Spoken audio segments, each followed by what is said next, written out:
ఏమన్నా చెప్పాలి, ఏదన్నా షేర్ చేసుకోవాలని ఉందా? భోజనం అయిందా? లేదు, చెయ్యాల.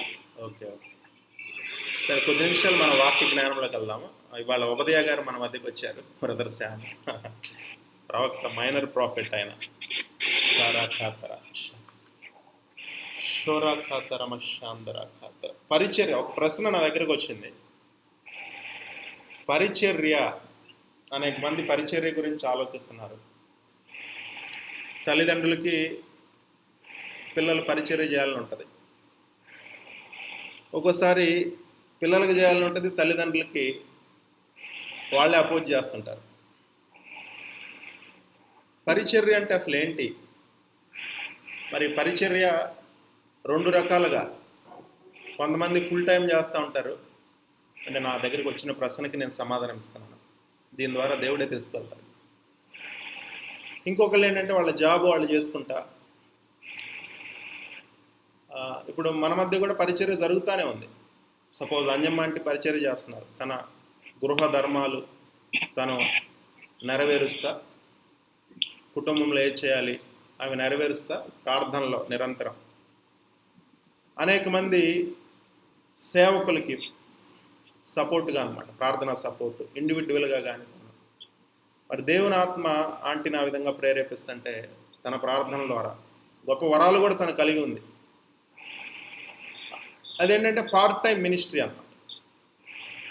మరి ఈ ఫుల్ టైం మినిస్ట్రీ ఏంటి, ఈ పార్ట్ టైం మినిస్ట్రీ ఏంటి, మరి ఏ విధంగా చేయాలి పరిచర్య, అసలు పరిచర్య అంటే ఏంటి అన్న ప్రశ్న వచ్చిందనమాట ఒక సహోదరుడి దగ్గర నుంచి. మరి తనకి ఏమైనా ప్రెజర్ ఉందేమో. పరిచర్య అంటే నా జీవితం నుంచి నేను చెప్తాను. పరిచర్య అంటే ఇన్ని సంవత్సరాల జీవితంలో పరిచర్య is a product, it's a by product అంత. పరిచర్య అనేది ఏంటంటే పిల్లల్ని కంటం లాంటిది. యోహాను సువార్త 15:1, 2, 3 వచనాలు కొంతమంది చదవండి. ఒకలాంటిగా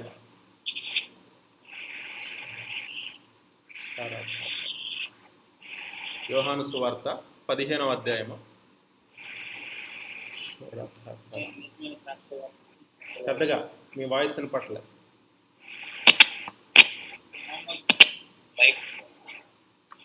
ఐ థింక్ మీది ఆపుతానన్నా, వేరే వాళ్ళు చదువుతారు, ఇక్కడ వాయిస్ వేరేగా వస్తుంది. చదవండి. నేను నిజమైన ద్రాక్షావళి, ఆ తండ్రి వ్యవసాయకుడు. నాలో ఫలించని ప్రతి తీగను ఆయన తీసి పారవేయు, ఫలించు ప్రతి తీగ మరి ఎక్కువగా ఫలించవలనని దానిలోని పనికిరాని తీగలను తీసివేయి. నేను మీతో చెప్పిన మాటను బట్టి మీరిప్పుడు పవిత్రులై ఉన్నారు. అది ఇంగ్లీష్లో చదువుతారు ఎవరన్నా?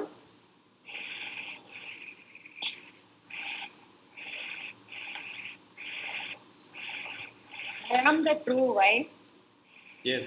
Father is the vine dresser. Every branch in me that does not bear fruit, he takes away. And every branch that does bear the fruit, he prunes it, that it may bear more fruit. Already you are. Fourth verse is very important. తెలుగులో కూడా, తెలుగులో నేను చదువుతాను. నా యందు నిలిచి ఉండుడి, నా యందు నిలిచి ఉండుడి, మీ యందు నేనును నిలిచి ఉందును. తీగ ద్రాక్షవలలో నిలిచి ఉంటేనే కానీ తనంతట తానే ఏలాగు ఫలింపదో, అలాగే నా యందు నిలిచి ఉంటేనే కానీ మీరును ఫలింపరు. ద్రాక్షావల్లిని నేను, తీగలు మీరు. ఎవడు నా యందు నిలిచి ఉండునో, నేను ఎవని యందు నిలిచి ఉందునో వాడు బహుగా ఫలించును. నాకు వేరుగా ఉండి మీరేమీ చేయలేరు. ఎవడైనా నా యందు నిలిచి ఉండనేళ్ళ వాడు తీగ వలె బయట పారవేయబడి ఎండిపోవను. అంటే వాడు మనుషులు అట్టి వాటిని పోగు చేసి అగ్నిలో పారవేతురు, అవి కాలిపోవను. సహవాసం కూడా అలాంటిదే. Those who are planted in the house of the Lord they will flourish అన్నమాట. నా యందు నిలిచి ఉండుడి, మీ యందు నేను నిలిచి ఉన్నాను. You abide in me, I abide in you. మరి ఆ రిజల్ట్ ఏమొస్తుంది? You abide in me, I abide in you. తర్వాత ఏమంటున్నాడు? తీగ ద్రాక్షవల్లో నిలిచి ఉంటే కానీ తనంతట తాను ఏలాగూ ఫలింపదో అలాగే నా యందు నిలిచి ఉంటే కానీ మీరు ఫలింపరు. So the result are the product of this abiding is fruits. ఫలము కలిగి ఉంటాము. ఆ ఫలమే పరిచర్య. అలా కాకుండా దేవునితో ఆ అన్యోన్య సహవాసము, ఆయన యందు మనం నిలిచి ఉండాలి, మనం ఆయన యందు నిలిచి ఉండాలి. మరి ఆయన వాక్యం గనక ఆ వాక్యం మనలో ఉంటే, ఒకసారి వస్తే కాదు, నిరంతర ప్రక్రియ, కంటిన్యూటీ అనమాట ఆ అబైడింగ్ అని. ఫలము ఫలిస్తాము, అదే పరిచర్య. పరిచర్యకి స్ట్రగుల్ అవ్వాల్సిన పని లేదు. నువ్వు దేవునికి ఎంత దగ్గరగా వెళ్తావు, ఓకే, ఎంత దగ్గరగా వెళ్తావంటే ఆయన హృదయ స్పందనని నువ్వు విన్నావు అనుకో, ఆయనతో ఆత్మలో ఈ విధంగా ఐక్యమవుతుంటే, ఆయన ఆత్మలో జనరల్గా దేవుడికి ఏ కష్టాలు ఉండవు అనుకుంటారు, కానీ దేవుని హృదయం ఏంటంటే నశించిపోయే ఆత్మల కొరకు పరితపిస్తూ ఉందన్నమాట. ప్రభు అయిన యేసుక్రీస్తు వారు ఈ భూలోకంలో శ్రమ పడ్డారు, రక్తం చిందించాడు, ప్రాణం పెట్టాడు, ఓకే. మరి ఆరోహణమై వెళ్ళాడు, అక్కడ రెస్ట్ తీసుకోవచ్చు కదా ఆయన. మరి అక్కడ ఏం చేస్తున్నాడు ఆయన? హెబ్రీలు రాసిన పత్రికల్లో 7వ అధ్యాయం మనం చూడవచ్చు. మన నిమిత్తం ఆయన నిరంతరము విజ్ఞాపన చేస్తున్నాడు ఆయన. అంటే ఇప్పుడు ప్రభు అయిన యేసుక్రీస్తు వారు ఏం చేస్తున్నారు? విజ్ఞాపన ప్రార్థన చేస్తున్నారు నిరంతరం అన్నమాట. పరలోకంలో కూడా తండ్రి కుడిపార్శ్వమందుండి నిరంతరం విజ్ఞాపన చేస్తున్నాడు. ఎందుకని అంటే దేవుడు సోమరిపోతులా కూర్చుంటాడా? ఆయనకి పని ఉంది. సో నువ్వు ఆయనకి దగ్గర అయ్యావనుకో, ఆయన హృదయంలో బాధ, వేదన ఉంది. ఎవరి గురించి అంటే ఆయన బిడ్డల గురించి. ఆయన బిడ్డలు ఎవరు? నశించిపోయే ఆత్మలు. ముఖ్యంగా మనం పరలోకం చేరే వరకు కూడా మన గురించి కూడా. అంటే ఇక్కడ పరిచర్యలు 2 రకాలు. బయట వాళ్ళు నశించిపోయే ఆత్మలు, ఇంకనో దేవుని గురించి తెలియని వారు, తెలుసుకొని తిరిగి జన్మించిన అనుభవంలో కలిగి క్రీస్తు శరీరంలో మెంబర్స్గా ఉన్నవాళ్ళు అన్నమాట. ఇవి 2. మరి ఆ నశించిపోయే వాళ్ళల్లో తన ప్రజలు, తను ఎన్నుకొనబడిన ప్రజలైన ఇజ్రాయేలీలు కూడా ఉన్నారు. వాళ్ళ గురించి మరలా ప్రార్థన. ఇజ్రాయెల్ని కాపాడు, వాడు కునుకుడు నిద్రపోడు. నిద్రపోకుండా ప్రార్థన చేస్తున్నాడు. దేవుడు ఒకటి చేయకుండా మనకి ఆ పని చేయమని ఆయన ఎప్పుడు చెప్పడు.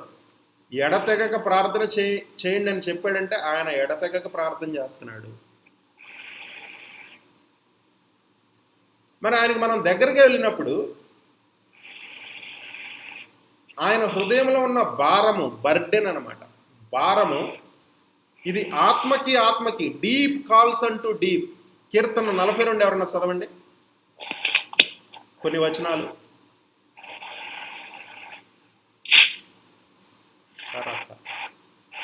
ఎక్కడి నుంచి ఒక సౌండ్ వస్తుంది. కొరకు ఆశపడినట్టు దేవా, నీ కొరకు నా ప్రాణం ఆశపడుచున్నది. నా ప్రాణం దేవుని కొరకు తృష్ణగొనుచున్నది. జీవం గల దేవుని కొరకు తృష్ణగొనుచున్నది. దేవుని సన్నిధికి నేను ఎప్పుడు వచ్చేదను? ఆయన సన్నిధిని నేను ఎప్పుడు కనబడేది? నీ దేవుడు ఏమాయనని వారు నిత్యము నాతో అనుచుండగా రాత్రి పగళ్ళు నా కన్నీళ్లు నాకు అన్నపానములాయను. జన సమూహముతో పండుగ చేయుచున్న సమూహంతో నేను వెళ్ళిన సంగతిని సంతోషము కలిగి స్తోత్రములు చెల్లించుచు నేను దేవుని మందిరమునకు వారిని నడిపించిన సంగతి జ్ఞాపకం చేసుకొనగా నా ప్రాణం నాలో కరిగిపోవచ్చున్నది. నా ప్రాణమా, నువ్వు ఏల కృంగి ఉన్నావు, నాలో నీవేళ తొందరపడుచున్నావు. దేవుని యందు నిరీక్షణ ఉంచు. ఆయనే నా రక్షణకర్త అనియు నా దేవుడనియు చెప్పుకొనుచు ఇంకనూ నేను ఆయనను స్తుతించెదను. నా దేవా, నా ప్రాణం నాలో కృంగి ఉన్నది. కావున యోర్దాను ప్రదేశము నుండి, హెర్మోను పర్వతము నుండి, మీసారు కొండ నుండి. ఇంగ్లీష్లో చదవండి ఎవరన్నా. డీప్ కాల్స్ అంటూ డీప్ అని ఉంటుంది. మరి ఆ దుప్పి దేవునితో సహవాసం కలిగి ఉండటం ఏంటండి? తృష్ణ కొని ఉండాలి. ఆ మొదటి ప్రేమతో దుప్పి నీటి వాగుల కొరకు ఆశపడినట్లు దేవా నీ కొరకు నా ప్రాణం ఆశపడుతున్నది. As the hart panteth after the water brook, so panteth my soul after thee, O God. My soul thirsteth for God, for the living God. When shall I come and appear before God? My tears have been my meat day and night, while they continually say unto me, Where is thy God? When I remember these things, I pour out my soul in me, for I had done with the multitude. I went with them to the house of God, with a voice of joy and praise, with a multitude that kept holy day. Why art thou cast down, O my soul? And why art thou disquieted in me? Hope thou in God, for I shall yet praise him for the help of his countenance. O my God, my soul is cast down within me. Therefore will I remember thee from the land of Jordan, and of the Ammonites from the hill Mizar. Deep calleth unto deep. అది ఏ వచనం అది? Seventh verse. Yes. నీ జల ప్రవాహ ద్వారాల ధ్వని విని కరడు కరడును పిలుచున్నంట. కరడు కరడు. నీ అలలనియు నీ తరంగములని నా మీదుగా పొర్లి ఉన్నాయి. చూడండి, ట్రాన్స్లేషన్ సరిగ్గా ఉంది తెలుగులో. డీప్ కాల్స్ అంటూ డీప్. కరడు కరడును పిలుస్తున్నదంట. ఈ కరడు కరడు ఏంటి? Okay, what is the deep? Spirit, soul and body. నీలో ఆ డెప్త్ ఏంటి? ఆ డీప్. ఓకే,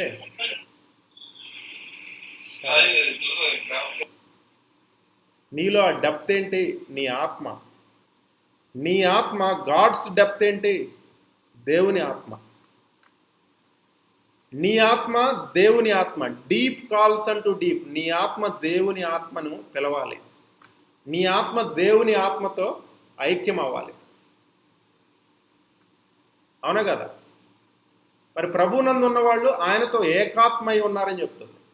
ఏకాత్మై ఉన్నారు అంటే ఆయన ఆత్మ నీ ఆత్మ కలిసిపోయింది. పరిశుద్ధాత్మ దేవుడు తండ్రి హృదయంలో ఏముందో, ఆయన మనసులో ఏముందో అనేది ఆయనకు తెలుసు. పరిశుద్ధాత్మ దేవునికి అది మనకి డౌన్లోడ్ చేస్తాడు. భారం పరిచర్య మొదట కాదు, ప్రేమ మొదట. ఆ ప్రేమలో కూడా మొదటి ప్రేమ. పరిచర్య కూడా దేవునికి చేసే పరిచర్య ఒకటి డైరెక్ట్గా, ఓకే. మనుషులకు చేసే పరిచర్య. మన పరిచర్య మొదటగా ఏంటి? నీ ఆత్మ దేవుని ఆత్మతో అబాయిడ్ అయి ఉంటాం, కలిసిపోవటం, దేవుణ్ణి స్తుతించటం, మహింపరచటం, ఆయనతో ఐక్యమై ఉంటాం. అంటే ఆయనతో సమయం అధికంగా గడపటం. అప్పుడు ఆయన స్వరం నీ వింటావు. స్వరం విన్నా వినకపోయినా ఆ భారం నీలోకి డౌన్లోడ్ అవుతుంది అంతే. ఈరోజు ఈవినింగ్ చాలా రోజుల తర్వాత ఒక భారం అనుభవించా. ఎక్కడో లోపల ఆత్మల భారం అన్నమాట. ఒక రకమైన అది తేడా భారం. నేను దాన్ని అడ్రస్ చేయాలి అంటే నా అటెన్షన్ దానికి పే చేయాలి. ఇంక వెంటనే ఏమైంది, ఆల్మోస్ట్ ఒక 1 అవర్ మూలుగుతున్నా, ఓకే, మూలుగుతున్నా, ఆత్మలో ప్రార్థిస్తున్నా.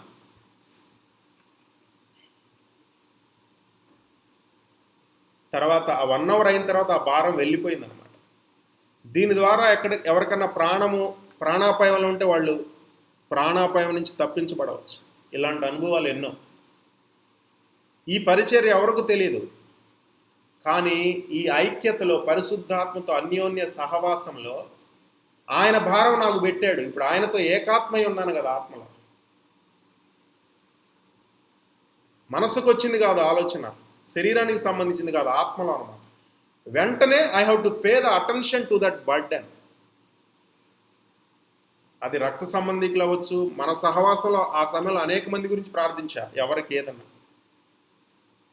ఎవరైనా బాగా అశాంతితో ఉండి ఏదైనా సూయిసైడ్ తలంపు రావచ్చు, అరుణ్ గురించి కూడా ప్రార్థించా ఆ సమయంలో.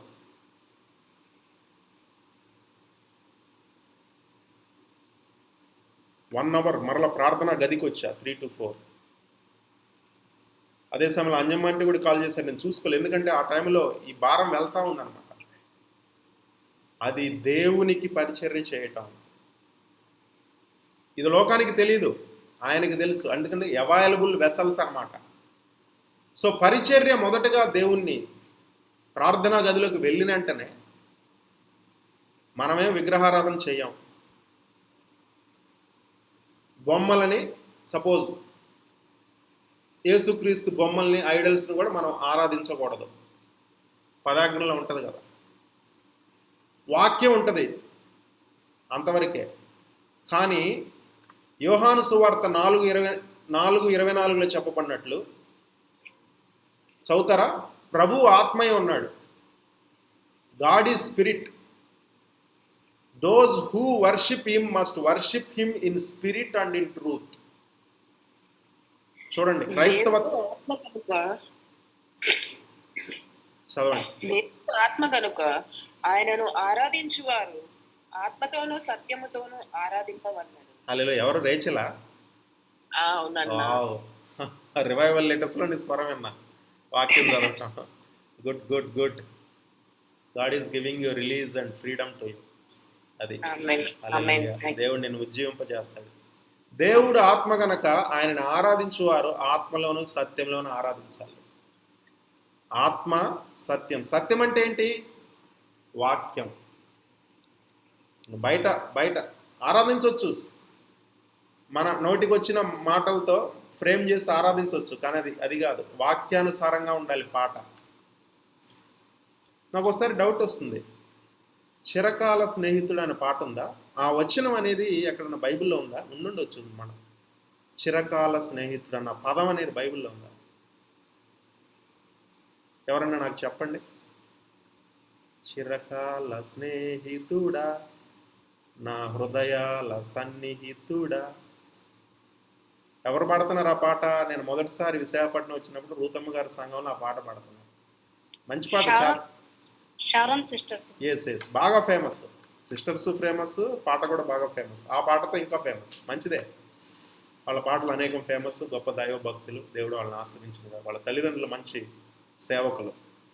ఆ కృప వాళ్ళ మీద ఉంది. నా హృదయాల సన్నిహితుడా, ఆ పదం ఉందా బైబిల్లో?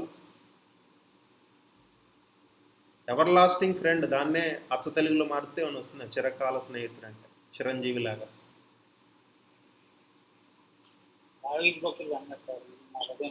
అన్నా హృదయానుసారుడు, నా హృదయాల సన్నిహితుడా. ఓకే, అంటే ఒకటే పాట రాసేటప్పుడు కొన్ని వాక్యంలో ఆ పదాలు కూడా అట్లానే పడాలి. అర్థం బాగానే ఉంది, దగ్గరగానే ఉంది, మంచి అర్థమే.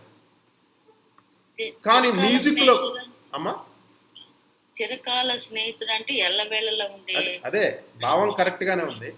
మ్యూజిక్ కూడా అది సినిమాటిక్ మ్యూజిక్కి దగ్గరగా ఉందా? ఆ పాట ఏంటంటే ఏ సినిమాలో ఎక్కడన్నా మనం వింటున్నామా, ఆ విధంగా ట్యూన్ ఉందా అన్నది కూడా చూడాలి. ఎందుకంటే వాళ్ళు కాదు, ఈ మధ్యకాలంలో కొంతమంది అలా వస్తున్నారని విమర్శలు వస్తున్నాయి బాలీవుడ్ నుంచి. మన తెలుగు వాళ్ళు మంచోళ్ళు, వీళ్ళందరూ మంచోళ్ళు, ఎక్సలెంట్. కానీ కొంతమంది సినిమా ట్యూన్ తీసుకొచ్చి ఇక్కడ మిక్స్ చేసేసి అప్పుడు వేరే స్పిరిట్ వినేవాళ్ళ మీదకి వస్తుంది అన్నమాట.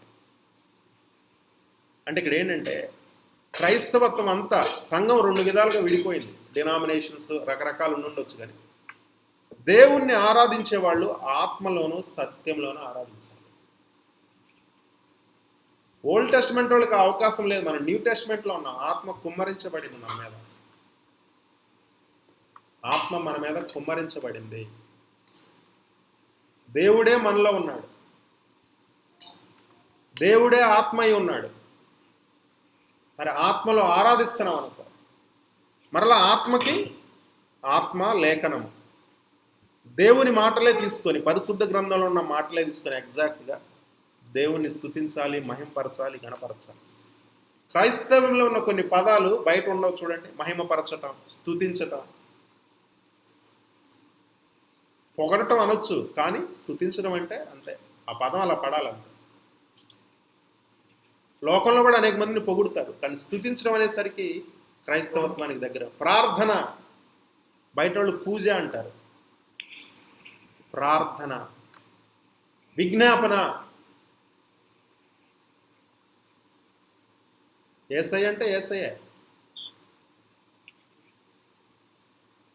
అంటే సత్యము, సత్యస్వరూపైన ఆత్మ, ఆత్మ సత్యస్వరూపైన ఆత్మ. స్పిరిట్ ప్లస్ వాక్యం రెండు సమపాళ్ళలో వెళ్ళాలి. కొంతమంది వాక్యాన్ని హైలైట్ చేసేసారు, స్పిరిట్ని సప్రెస్ చేశారు. కొంతమందిని స్పిరిట్ని హైలైట్ చేశారు, స్పిరిట్ బ్లో అవుట్ అవుతుందన్నమాట. సో ఈ ఆత్మలో నీకు అనుభవం ఉన్నప్పుడు అన్యోన్య సహవాసము, డీప్ కాల్స్ అంటూ డీప్, నీ ఆత్మ దేవుని ఆత్మ ఏకమై ఉన్నప్పుడు ఆల్రెడీ ఆయన జతపరిచాడు, కానీ ఆ యొక్క సత్యము ప్రత్యక్షత జ్ఞానము నీకు రాలేదనుకో. ఆ ప్రత్యక్షత జ్ఞానం గురించి కూడా నేను వివరిస్తాను. ఆటోమేటిక్గా దేవుని ఆత్మకు తెలుసు తండ్రి హృదయంలో ఏముంది, ఆయన రక్షణ ప్రణాళిక ఏంటి, లోకము ఎడల what is the God's blueprint, God's plan for the ages ఏంటి, దాని ప్రకారం మనం ప్రార్థించాలి, విజ్ఞాపన చేయాలి, దాని ప్రకారం మనం వర్కౌట్ చేయాలి. సో ఆత్మతో నువ్వు సహవాసం చేస్తున్నావు అనుకో, అది ఓవర్ నైట్గా అయిపోదు. కొంతమందికి ఎన్కౌంటర్ చాలా పవర్ఫుల్గా ఉంటుంది. ఇప్పుడు దమస్కసు మార్గంలో పౌలు వెళ్తున్న పని వేరు, సౌలు యెరూషలేములో ఉన్న భక్తుల్ని తీసుకొచ్చి, ఓకే, ఆ దమస్కు ప్రాంతంలో ఉన్న వాళ్ళు యెరూషలేముకు తీసుకొచ్చి మరలా వాళ్ళని చెరసాల్లో బంధించాలి అని వెళ్తున్నాడు ఒక దుష్ట ప్రణాళికతో. డైరెక్ట్గా ప్రభువారితో ఎన్కౌంటర్ వస్తుంది. కళ్ళు పోతాయి, మహిమ చూస్తాడు, స్వరం వింటాడు, మిగతా వాళ్ళు అందరూ సైనికులు స్వరం వినరు. వెంటనే ఒక ప్రశ్న అడుగుతాడు, నేనేమి చేయాలి ప్రభువా అంటాడు. వెంటనే మిషన్, మినిస్ట్రీ ఏంటి, నా మినిస్ట్రీ స్టేట్మెంట్, మిషన్ స్టేట్మెంట్ అన్నమాట. మోషే వెళ్తాడు, ఓకే, మోషే ఎక్కడికి, బర్నింగ్ బుష్, ఏదో వింతగా ఉందని వెళ్తాడు. వింతైన అనేక చూశాను, ఈరోజు చాలా వింతగా ఉంది, కాలుతుంది కాని పొద, ఓకే, అగ్నితో ఉంది, కాలిపోవట్లేదు పొద. దగ్గరికి వెళ్ళాడు, మోషే చెప్పులొద్దు, దూరంగా పెట్టు, ఇది పరిశుద్ధ స్థలం, పరిశుద్ధ పర్వతం. ప్రభువా ఏం చేయాలి, ఇదిగో ఐగుప్తుకి వెళ్ళు, ఫరో దగ్గరికి వెళ్ళు, నా ప్రజల్ని విడిపించు. వెంటనే ఒప్పుకోలేదు, ఎక్స్క్యూజెస్ ఇచ్చాడు.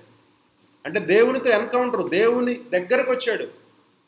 దేవుని దగ్గరకు వచ్చినప్పుడు ఆటోమేటిక్గా దేవుని మాటలు ఏంటంటే దేవుని చిత్తం తెలిసింది. ఆ దేవుని చిత్తం చేయటమే పరిచర్య. ఆత్మతో నువ్వు దగ్గరగా వచ్చావు, లేదా పరిశుద్ధులతో దగ్గరగా వచ్చావు. వాళ్ళు ఎందుకు ఆ విధంగా జీవిస్తున్నారు, వాళ్ళకి వాళ్ళ సొంత ప్రణాళికలు ఉన్నాయి. అవన్నీ వదిలిపెట్టుకొని గొప్ప గొప్ప డ్రీమ్సే ఉన్నాయి. ఎందుకని పిచ్చోళ్ళు అయిపోయారా? ఏసయ్య పిచ్చోళ్ళ? నశించిపోయే ఆత్మల కొరకు. ఈ లోకంలో ఇవన్నీ కొంతకాలమే. అసలు నీ జీవిత గమ్యం ఏంటి? 5 బేసిక్ ప్రశ్నలు అని చెప్తుంటానుగా. అసలు నువ్వెవరో ఎప్పుడైనా ప్రశ్నించుకున్నావా? నేను 10th క్లాస్లో నుంచి ప్రశ్నించుకునేవాను. ప్రతి మరణాన్ని చూడటానికి వెళ్ళినప్పుడల్లా ఈ ప్రశ్నలు వస్తాయి. ఏంటి జీవితం ఏంటి? కొంతమంది బంధువులు చనిపోవచ్చు, కుటుంబంలో ఎవరన్నా అవ్వచ్చు. అనిపించదా ఏదో ఒక రోజు ఆ పరిస్థితిలో మనం ఉండాలి అని? సడన్ డెత్స్ 2 రోజుల క్రితమే ఒక ఆటో అతని గురించి ప్రార్థన చేశాం, కోవిడ్ నుంచి భయపడ్డాడు. ఇంకొక అన్న ఉన్నాడు, వెరీ జెంటిల్ మ్యాన్. మార్నింగ్ వెళ్తే ఏముంది, చనిపోయాడని చెప్పారు. అసలు అతనికి ఏమైందో కూడా తెలుసు, చనిపోయాడు అన్న ప్రభాకర్ అన్న. చాలా బాధపడ్డాం. చక్కగా ఉంటాడు, వెరీ జెంటిల్ మ్యాన్, అన్యుడు. నా వీడియోలు కూడా చూడి తమిళంలో ఆ ట్రాన్స్లేషన్ వినమని చెప్పాను.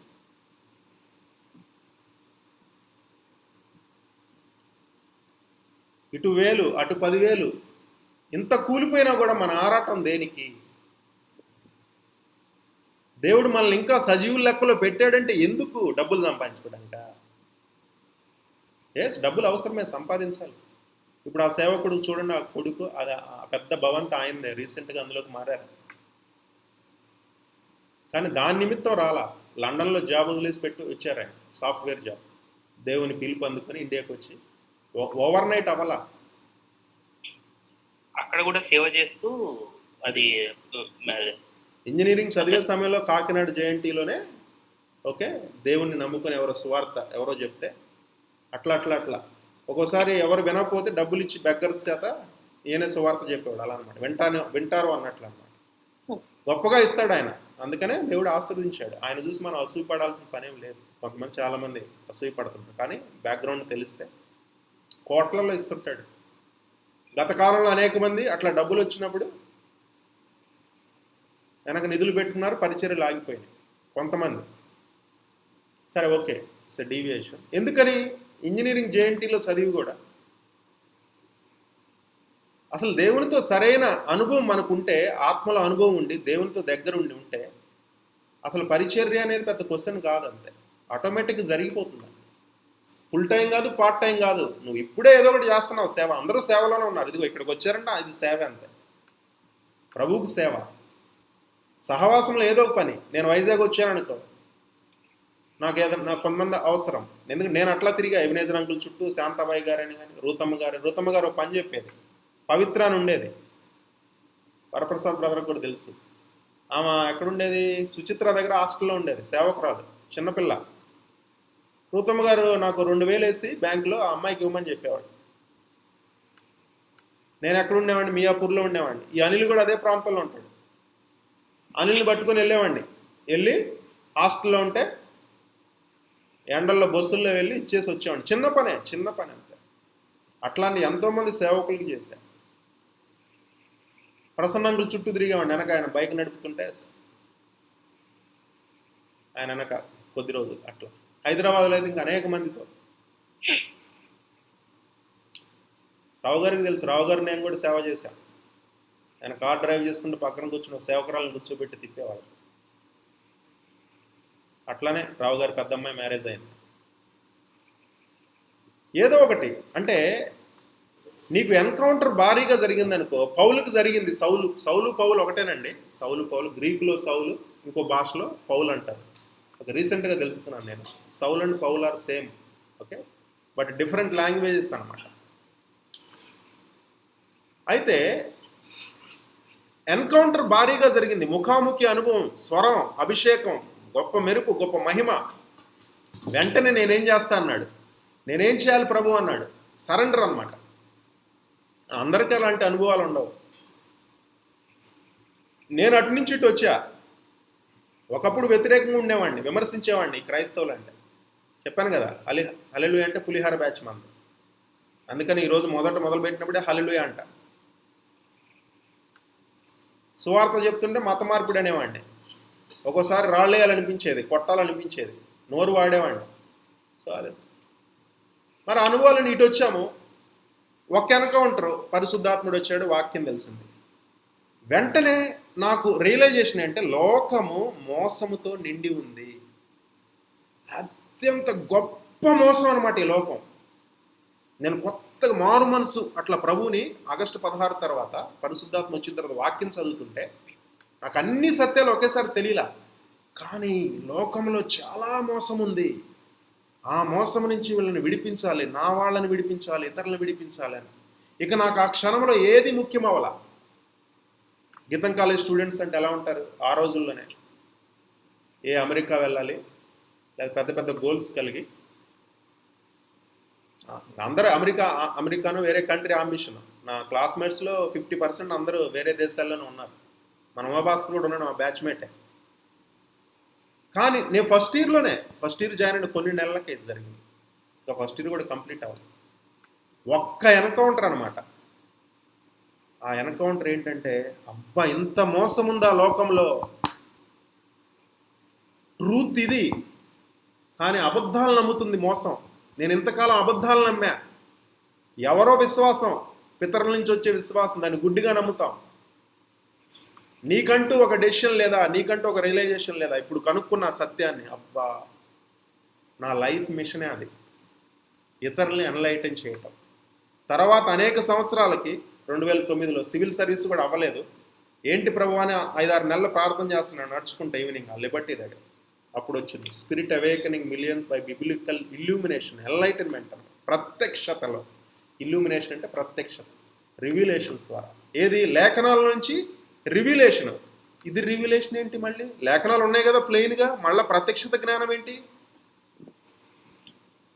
లేఖనాలు ప్లెయిన్గా ఉన్నాయి, మళ్ళీ ఇందులో ప్రత్యక్షత జ్ఞానం ఏంటి?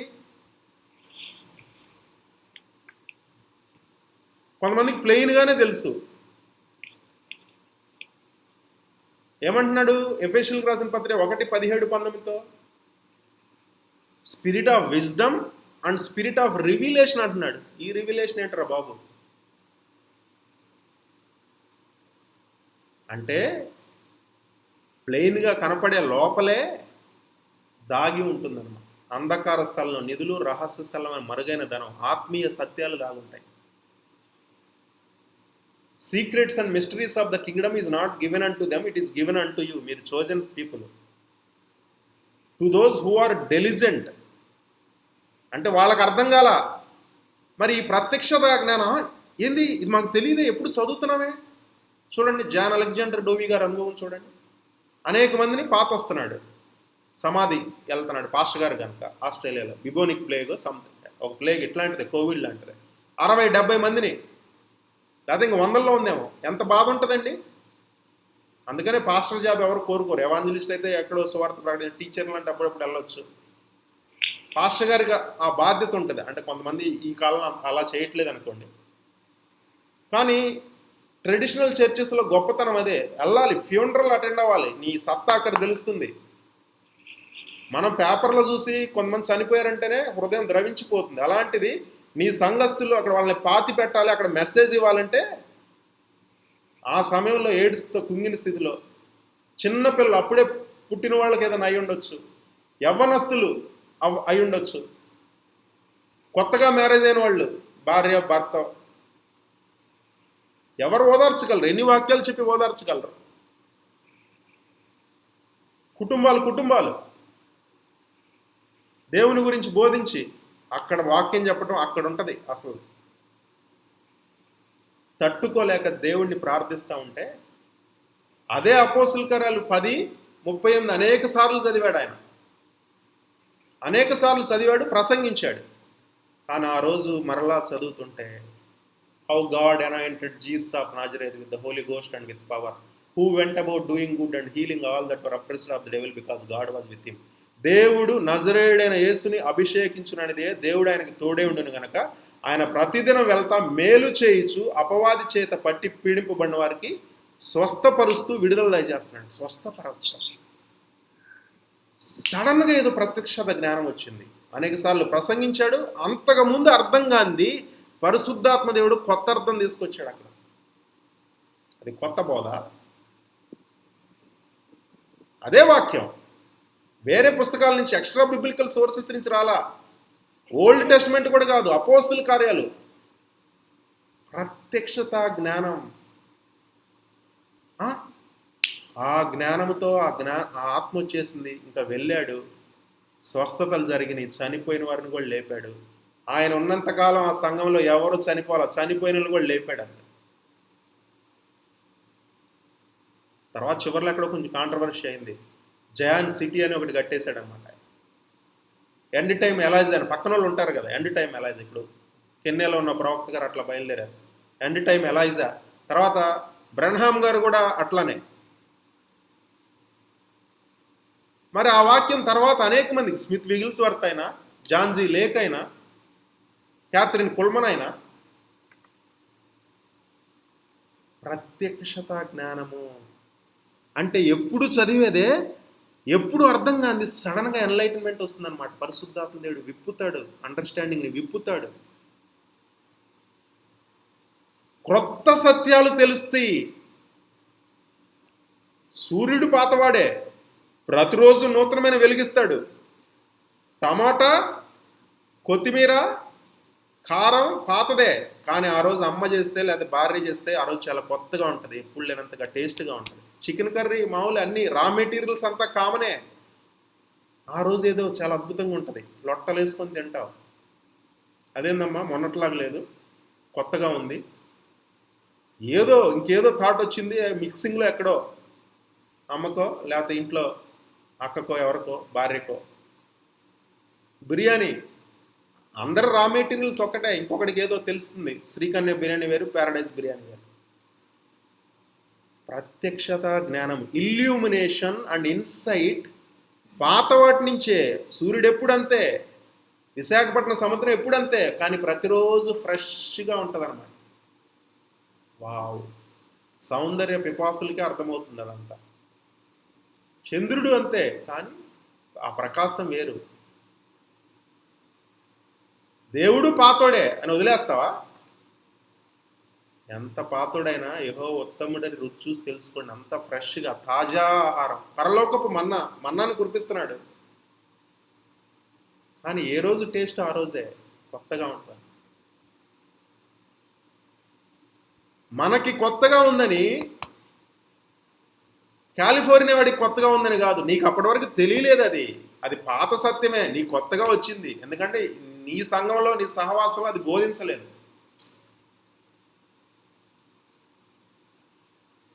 మరి ఎక్కడో తెలుసుకొని మన వరప్రసాద్ బ్రదర్ వెళ్ళి అక్కడ ప్రసంగిస్తే దానికి మళ్ళీ కౌంటర్. ఏంది కొత్త బోధ బోధిస్తున్న వరప్రసాద్? కాదు, కౌంటర్ అన్నమాట. లాయర్ గారు, అంటే లాయర్ గారు పెద్ద లాయర్, చిన్న లాయర్ గారు ఒక ఆయన ఉన్నారు.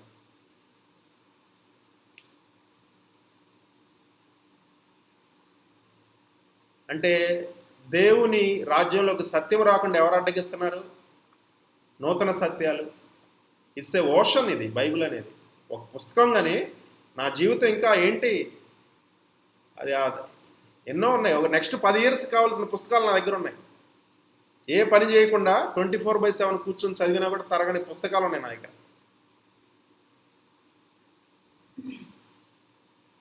ఒక బైబిల్ చదువుతున్నా కూడా నూతనమైన సత్యాలు తెలుస్తుంటాయి. ప్రత్యక్షత జ్ఞానం, ప్లెయిన్ జ్ఞానం కాదు, ప్రత్యక్షత జ్ఞానం. అది ఎవరు చేయగలరు? దేవుని ఆత్మ డైరెక్ట్గానైనా, స్వరం ద్వారానైనా, ఇతర సేవకుల ద్వారానైనా చూపించగలరు. రీసెంట్గా చెప్తా, కొంచెం డిబేట్ అయ్యాం పరిచర్య గురించి. ఓకే, రీసెంట్గా ఆది యందు వాక్యం ఉండెను, వాక్యము దేవుడై ఉండెను, వాక్యమే దేవుడై ఉండెను. అది ఎప్పుడండి? సడన్గా నిన్నో మొన్నో దాని గురించి ఆలోచిస్తుంది. మిడ్ నైట్ అనమాట. ఆది యందు, in the beginning was the word. ఎప్పుడది? హిస్టరీలో. సరే, 2 కొరింథియన్స్ 3:18 తీసుకెళ్ళండి. Now the Lord is spirit అని ఉంటుంది. ఇప్పుడు ప్రభు ఆత్మై ఉన్నాడు. అదేంది? ఆది యందు వాక్యం ఉంది కదా, ఆది యందు వాక్యము. తర్వాత యేసుక్రీస్తు సమయంలో ఆ వాక్యమే శరీరధారి అయింది. అంటే వాక్యం శరీరంగా మారింది. ఆయన వెళ్ళాడు. పౌలు వచ్చేమన్నాడు? Now the Lord is spirit, word flesh is Lord. So ఇప్పుడేంటి? ఫ్లెష్ కాదు, ఇప్పుడు స్పిరిట్. మనం స్పిరిట్ యుగంలో ఉన్నాం. మార్పు అన్నమాట, ప్రత్యక్షత. సంఘానికి అది అర్థం కాదు. ఇంకా ఆది యందు వాక్యం ఉంది, వాక్యాన్ని ఎగ్జాల్ట్ చేయి. ఎస్, వాక్యాన్ని ఎగ్జాల్ట్ చేయాలి. ఆత్మయందు సత్యంలోనే మనం ఆరాధించాలి. అలానే ఆత్మని ఆర్పేశారు, ఆత్మని సప్రెస్ చేశారు, ఆత్మని వెనక్కి తీసి నెట్టేశారు. ఆత్మ ఎక్స్ప్రెషన్స్ వాళ్ళకి తెలియవు కదా. అంత సైంటిఫికలీ వైర్డ్, టెక్నికల్లీ వైర్డ్, పెద్ద చదువులు, థియలాజికల్, అందులో సోషియాలజీ, ఆంథ్రోపాలజీ ఉంటుంది, రకరకాల భాషలు ఉంటాయి. కానీ ఆత్మ గురించి చెప్పండిరా అంటే అనేక మంది, అందరూ కాదు. అక్కడికి వచ్చేసరికి మాత్రం బుర్ర వాడతారన్నమాట. ఆ బుర్ర ఇచ్చింది దేవుడే, అదే ఆత్మ ద్వారానే దేవుడు సృష్టించాడు. ప్రత్యక్షత జ్ఞానము. మొన్న 2 రోజుల క్రితం వాళ్ళకి ప్రసంగిస్తుంటే జస్ట్ 10-20 minutes ముందే ఇచ్చాడు ఆలోచనలు. దేవుడు అసలు సీక్రెట్ ప్లేస్ లైఫ్ స్టైల్ అని నేను విశాఖపట్నంలో ఒకే రోజు 4 చెప్పా మెసేజ్లు. అప్పుడు లేని ఆలోచనలు ఇప్పుడు వచ్చినాయి. ఎట్లా వచ్చినాయి సడన్గా? నాకే ఆశ్చర్యం, ఆశ ఆశ్చర్యపోయింది. ఏంటి అసలు అది? దేవుడు లైఫ్ స్టైల్. ఏ దేవుడు? సరే, యేసుక్రీస్తు వారు భూమి మీద చూపెట్టారు, Mark 1:35. Outer court, holy place, most holy place. దేవుడు ఎక్కడ ఉంటాడండి? ఔటర్ కోర్టులో ఉంటాడా? హోలీ ప్లేస్లో ఉంటాడా? మోస్ట్ హోలీ ప్లేస్లో ఉంటాడు. మోస్ట్ హోలీ ప్లేస్ ఏంటి? తెర ఉంటుంది. Secret place life style. అతి పరిశుద్ధుడైన దేవుడు ఆ సీక్రెట్ ప్లేస్లో ఉంటాడు. ప్రేయర్ క్లోజెట్ లాగా అనమాట. అప్పుడు రాలేదు ఆ ఆలోచన. వీళ్ళకి ప్రసంగించే ముందు అంజమాంటి అంటది, నీ మీద ఆత్మ బాగా పొర్లి పారుతుంది బాబు, చాలా నిండి ఉన్నావు నువ్వు. దర్శనం చూసింది. అంటే ఆత్మ నాకు చెప్తుంది తలంపుల ద్వారా, కానీ ఇంకా ఇంకా సెన్సిటివ్గా ఉంటే వాయిస్ వింటాను, బోధిస్తుంది. నీలో ఉన్న పరిశుద్ధాత్మ నీకు సమస్తమును బోధించును. ఇతరులకు బోధించడానికి నాకు ముందర బోధిస్తున్నాడు. ఫస్ట్ లవ్ అంటే అనేక సార్లు బోధించా, కానీ వీళ్ళ దగ్గరికి వెళ్ళే ముందు సడన్గా ఇక్కడే నడుస్తూ ఉన్నా అటెండ్ అవ్వటానికి 10 to 15 minutes సడన్గా ఒక తలంపు. ఫస్ట్ లవ్ అంటే ఏంటి ప్రభువా, ఎలా బోధించాలి? ఫస్ట్ లవ్ అంటే ఫస్ట్ కమాండ్మెంట్ లవ్ అనే తలంపు వచ్చేసింది. అంటే పక్క నుండి పరిశుద్ధాత్మ మాట్లాడుతున్నాడు. అరే, what is first commandment? Love the Lord with all your heart, all your mind, all your soul. నీ దేవుడైన యెహోవాను నీ పూర్ణ హృదయముతోనూ, పూర్ణ మనస్సుతోనూ, పూర్ణ ఆత్మతోనూ నువ్వు సేవించాలి, మహింపరచాలి, ఆరాధించాలి. అంత పూర్ణ మనసుతో ఎప్పుడండి మనకి ఏ ప్రేమ ఉంటుందో, యవనస్తులు ఒక ఎగ్జాంపుల్ తీసుకుంది. ఎట్లానో ప్రేమలో పడతారు. ఇంకా చూడండి వాళ్ళు ఎలా ఉంటాయి. ఎప్పుడు కలవాలి, రహస్యంగా కలవాలి, ఎక్కడ కలవాలి. ఇంక ఇప్పుడు ఫోన్లు టైం, క్లాస్లోనే ఉంటారు కానీ మెసేజ్లు వెళ్తుంటాయి, లేకపోతే తలంపులు వెళ్తుంటాయి. ఏమనుకుంటున్నారు ఏంటి అని. ఇద్దరు సోలిష్లో కలిసిపోతారు, సోల్ టైస్ అయిపోతారు. అంటే పూర్ణ హృదయంతో, పూర్ణాత్మతో యెహోవాని ప్రేమించకుండా ఆ ప్రియుడినో ప్రియురాల్లో ప్రేమిస్తుంటారు. అంటే ఒక ఎగ్జాంపుల్ అనమాట. నిలువెల్లా దహించిపోతారు ఆ లోకపు ప్రేమ నిమిత్తం. ఇద్దరు సినిమాలకు వెళ్తారు, షికారులకు వెళ్తారు. ఇంకా చదువులు ఉండవు, ఏముండవు, కుటుంబం ఉండదు, ఏముండదు.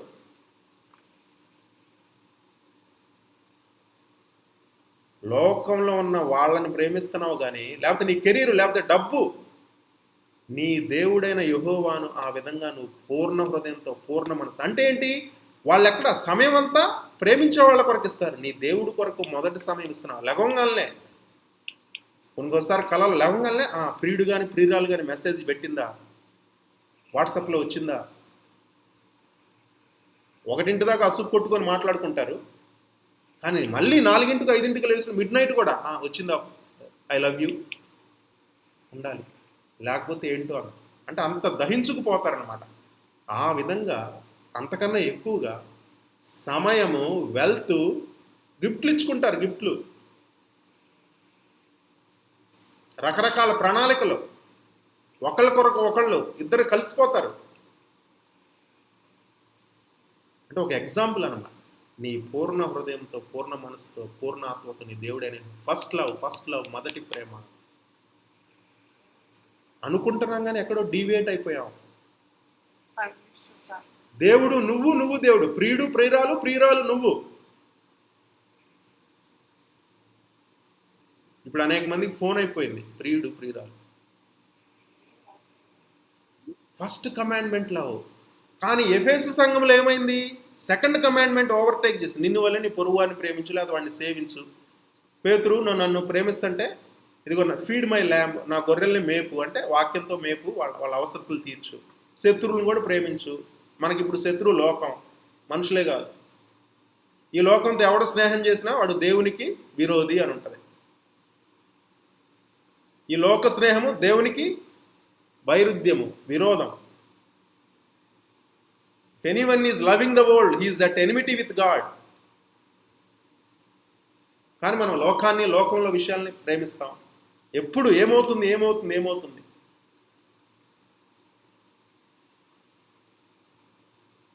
కానీ నీ దేవుడైన నీ ప్రభువుకి మొదటి సమయం ఇస్తున్నావా? కుటుంబంతో చేస్తున్నావు, సహవాసంలో కూడా ఉంటున్నావు, కానీ ఆయనకి ఇస్తున్నప్పుడు ఇద్దరు, ఆయన ఆత్మ నీ ఆత్మ వెళ్ళినప్పుడు ఒక ప్రియుడు ప్రియురాల్లాగా ఆయన భారం నీలోకి వస్తుంది. ఆయనలాగా నువ్వు అయిపోతావు. ఆయన ఎజెండా నీ ఎజెండా అయిపోతుంది. భార్యాభర్తలు కొన్నిసార్లు ప్రేమలో చేసుకుంటారు, లేకపోతే తల్లిదండ్రులు కలుపుతారు. ఇద్దరు ఒకటవరా, కుటుంబంగా వెళ్ళరా? ఒకళ్ళ అభిరుచులకి తగ్గట్టు మలుచుకుంటారు వాళ్ళని. ఇద్దరు గోలు ఒకటే అవుతుంది. ఎట్లానే ప్రభువారితో అన్నమాట. ఆయన గోలే నీ గోల్ అవుతుంది, ఆయన గమ్యమే నీ గమ్యం అవుతుంది, ఆయన ఎజెండానే నీ ఎజెండా అవుతుంది. ఆయన భారమే నీ భారం. నీకంటే ఇంకో కొత్తగా ఏముండదు. అంతగా ప్రాణం పెట్టాడు, రక్తం ఇచ్చాడు, ప్రాణం తీసేవాడుగా. నీ కొరకు సమస్తాన్ని సృష్టించాడు, సమస్తాన్ని సమకూరుస్తున్నాడు, శాంతి సమాధానంతో నింపాడు, వాగ్దానాలు ఎన్ని, నేను ఎప్పుడు కాపాడుతున్నాడు. ఇంత ప్రేమించేవాడిని ఎవరైనా చూస్తారా? స్వార్థం కోసం ప్రేమిస్తారు, ఆస్తుల కోసం, అందం కోసం ప్రేమిస్తారు, ప్రొఫెషన్ చూసి ప్రేమిస్తారు, వేరే దేశాల నిమిత్తం ప్రేమిస్తారు. కొన్ని దేశాల్లో అక్కడ గ్రీన్ కార్డు, వీసాలు, సిటిజన్షిప్ రావాలంటే ఒక $20,000-30,000 ఉంటే పెళ్లి చేసుకోవడానికి రెడీగా ఉంటారు. 6 నెలలు ఒక సంవత్సరం చేసి మళ్ళీ డైవర్స్ అంటారు. అట్లా అయింది లోకం. ఎప్పటి నుంచో నడుస్తుంది, కొత్త విషయం ఏం కాదు. మరి దేవునితో నువ్వు ఆ విధంగా ఉన్నావంటే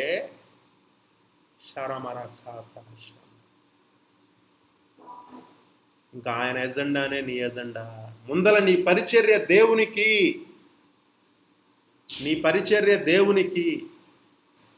ఆటోమేటిక్గా ఆయన నీలోనే ఉన్నాడు కాబట్టి ఆయన నీ ద్వారా ప్రవహించి లోకంలోకి, నీ పొరుగు వారేంటి, నీ యెరూషలేము, నీ యూదయ, నీ సమరయ, నీ భూదిగంతాల వరకు అన్నమాట, ఆయనకి సాక్షిగా ఉంటావు.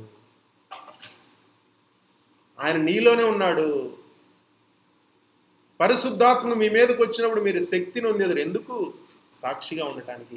ఐగుప్తు నుంచి వాళ్ళని ఎందుకు బయటకు తీసుకొచ్చాడు? ఎర్ర సముద్రం చీల్చి వాళ్ళందరినీ, ఇతర ప్రజల్ని బాధించి, శత్రువుల్ని బాధించి, పిల్లలు కూడా చచ్చిపోయారు, చిన్న పిల్లలు కూడా. నా జనులు నన్ను సేవించున్నట్లు. నీ కొరకు ప్రాణం పెట్టింది ఎందుకని?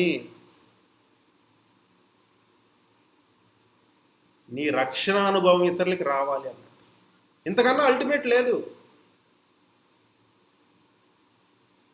అది అర్థమైతే ఆయనే అన్ని వదిలిపెట్టుకొని భూమి మీదకి వచ్చాడు సేవ చేయటానికి. దుష్టుడు, కృష్టుడు, నిష్ఠుడు అయిన మనిషి యొక్క పాదాలు గడిగాడు. ఎవరు? యేసుక్రీస్తు వారు. ఆయన మీద ఉమ్మేశారు. ఎందుకంటే తండ్రిని ప్రేమించాడు, తండ్రి నిమిత్తము ఆయన మహింపరచడానికి సేవ చేశాడు, మినిస్ట్రీ. సో సేవకు ముందేంటి? నీవు ఆయన యందు, ఆయన నీ యందు నిలిచి ఉంటే హార్ట్ ట్రాన్స్ప్లాంటేషన్ ఉంటుంది చూడు, హార్ట్ ట్రాన్స్ప్లాంటేషన్. అట్లా దేవుని హృదయము నీ హృదయము ఇట్లా కలిసిపోయి నీకంటూ ఇక ఏముండదు, అంతే. ఆయన నీ ద్వారా ప్రవహిస్తాడు. అదే పరిచర్య. అప్పుడు ఫ్రూట్ వస్తుంది. అలా కాకుండా పరిచర్యని వెళ్ళామనుకో, ఆ ఫస్ట్ లవ్, ఆ సీక్రెట్ ప్లేసు, ఇంటిమసీ లేకుండా, పరిశుద్ధాత్మతో అన్యోన్య సహవాసం అనుభవం లేకుండా, సరైన రక్షణ అనుభవం లేకుండా నువ్వు వెళ్ళావనుకో, ఇంకా లోకంలోదే కావాలి, లోక స్నేహితులే కావాలి. ఎన్ని ప్రయత్నాలు చేసావు, అంత విసిగిపోయావు, ఎన్ని ఫెయిల్యూర్స్ అనుభవించావు. నువ్వు అడుగుపెట్టని స్థలం ఉందా? ఎక్కడన్నా స్థిరపడ్డావా మనం? ఆ పట్టణంలో, ఈ పట్టణంలో. First no God. అసలు ఈ దేవుడు ఏంటో తెలుసుకో. ఒంటరిగా వెళ్ళు, ఫోన్ ఇసిరేయి, మాట్లాడు, విశ్వాసంతో మాట్లాడు, భాషల్లో కాదు. ఐ లవ్ యూ గాడ్ అను, ఐ లవ్ యూ జీసస్ అను. విశాఖపట్నంలో నేను ఎప్పుడు ఎన్వి, ఈ హైదరాబాద్లో వెళ్ళాలంటే ఇందిరా పార్క్ లేదా ఇంకో పార్క్కి వెళ్ళాలి. అక్కడ నిక్కుష్టు అన్ని కార్యాలు జరుగుతూ ఉంటాయి, అయినా తప్పదు పరిశుద్ధంగా అక్కడ. లేదా ట్యాంక్ బండ్ మీదకి వెళ్ళాలి. విశాఖపట్నంలో రకరకాల ప్రదేశాలు ఉంటాయి. ఒంటరిగా నువ్వు దేవునితో అన్యోన్య సహవాసం గడపాలి. బీచ్ రోడ్లో వెళ్ళు, పెద్ద 32 కిలోమీటర్స్ ఉంది. 1 గంట రోజు. ఏమొద్దు, ఫోన్లో దేవుడు స్విచ్ ఆఫ్ చేయి, ఫోన్ తీసుకెళ్ళి స్విచ్ ఆఫ్ చేయి 1 గంట, పంపల ఓలం. అసలు ఏంటి ఆలోచించు, నీ గురించి ఏంటి. ఎప్పుడైనా టపా కట్టవచ్చు.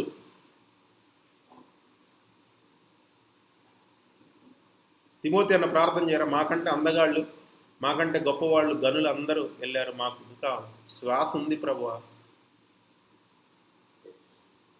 ఎందుకు ఇక్కడ? Who are you? What is your purpose here? ఈ కొంతకాలమా ఈ నటన? ఈ కొంతకాలం లోకమంతా దుష్టత్వంతో నిండి ఉంది. ఒంటరిగా వచ్చాం, ఒంటరిగానే వెళ్ళాలి. వాట్ ఈజ్ యువర్ పిలుపు? నీ కాలింగ్ ఏంటి? ఏ కోరిక వచ్చింది? ఆ ఫ్రెండ్ ఏం చేస్తున్నాడు, ఈ ఫ్రెండ్ ఏం చేస్తున్నాడు, పక్కింటోడు ఏం చేశాడు, నీ బంధువు ఏం చేస్తున్నాడు, ఇది కాదు. నిన్ను నువ్వు ప్రూవ్ చేసుకోవడానికి ఏదో అవ్వాలి, ఇది కాదు. నీకంటూ పిలిపేంటి, ఓపెన్ చేయి. Lo in the volume of the book it is written of me అంటాడు ప్రభు అయిన యేసుక్రీస్తు. గ్రంథపు చుట్టలో నా గురించి వ్రాయబడిన ప్రకారము అంటాడు.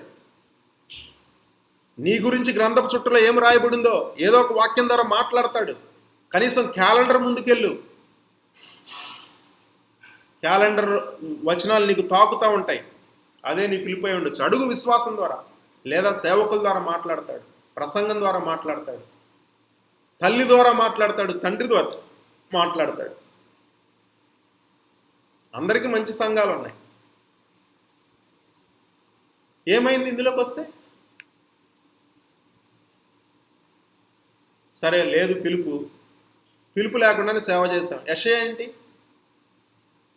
యెషయా 6:1 నుంచి కొన్ని వచనాలు చదవండి. రాజు సముఖంలో చేస్తున్నాడు. అప్పటికే ఒక ప్రవక్త అనుకుందాం, ప్రవక్తే. యెషయా 6వ అధ్యాయం కొన్ని వచనాలు చదవండి. రాజైన ఉజియా మృతి నొందిన సంవత్సరమున అత్యున్నతమైన సింహాసనమందు ప్రభువు ఆసీనుడై ఉండగా నేను చూచితిని. ఆయన చొక్కాయి అంచులు దేవాలయమును నిండుకొనెను. ఆయనకు పైగా చేరేపులు నిలిచి ఉండిరి. ఒక్కొక్కరికి 6 రెక్కలుండెను. ప్రతివాడు 2 రెక్కలతో తన ముఖమును, 2 తన కాళ్ళను కప్పుకొనుచు 2 ఎగురుచుండెను.